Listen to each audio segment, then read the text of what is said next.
up a camera to take a shot, what are you trying to capture? It really depends. Sort of, if you're on a job, you're meeting a brief, you're trying to create something commercial. But when it's just your own passion, when you're just shooting, well, when I'm just shooting because I want to shoot, I want to create something emotive, something that creates feelings in people.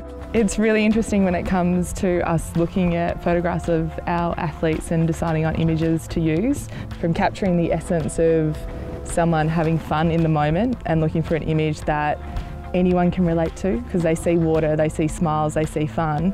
And then there's the other end of the spectrum, which is someone in a massive barrel grabbing their rail and just looking strong and powerful and overcoming what's in and around them.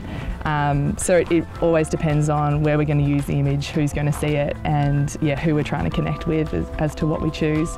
I certainly know that we do a lot of lifestyle them in the board shorts, but I feel like you see more of that spectrum in women surfing. You see that walking on the beach like we're all doing this morning to, surfing big waves and trying to put the surfers in, 8-foot throaty right-handers to have that wow factor and really show off the talent and the skill. Maybe Macy, you coming through now, you would have like these lifestyle shoots, other things that you do as well as surfing? Yeah, for sure. I mean, there's doing lifestyle shoots when you're a surfer, it's kind of different, but I mean, it's something new for me and I find it pretty interesting and I'm learning and I like that side of it. That's the shot, that one's the shot. Love it. It's actually a bit of a positive that the brands that are involved in the sport do look to the athletes to represent the brand. So having that and knowing that when you put your rash vest on and you're in the water, you're competing, and then on the land you're being you and you can participate and showcase the surfing lifestyle to the world.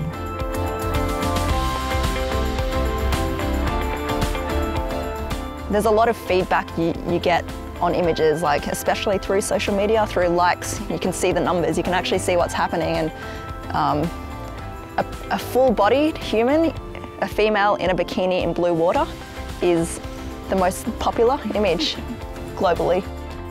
I want to surf like a girl. I don't or I've ever aspired to be masculine or really strong and surf like a guy. So I think for me that's like really feminine, but at the same time it's very technically correct.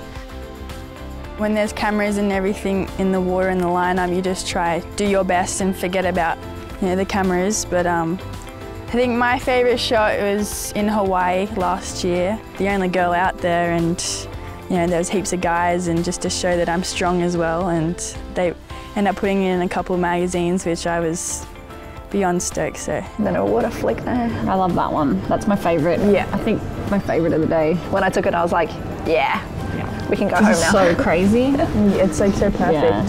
When I'm shooting, I think I always just focus more on the surfing aspect than the fact that there's cameras around. I figure if I'm doing my thing and riding waves, then hopefully it'll all come into play. Probably the most iconic photo I've seen of myself would be a nose ride. It was a hang 10 at Noosa. It was on the first ever female to be on the cover of Surfer's Journal. I can't imagine what it's like to revolve my life, like without the ocean being in it. What the waves might be doing, what the wind's doing. Yes. Just to smell the ocean, see the ocean. Like, I don't necessarily have to surf. Yeah, I always thought, what would my life be like if I never surfed? Because the first thing you think of when you wake up is, what's the wind doing? What's the swell doing? And that's going to arrange the rest of your day. But I definitely have the surfing bug and like borderline addiction. And I think that never dies.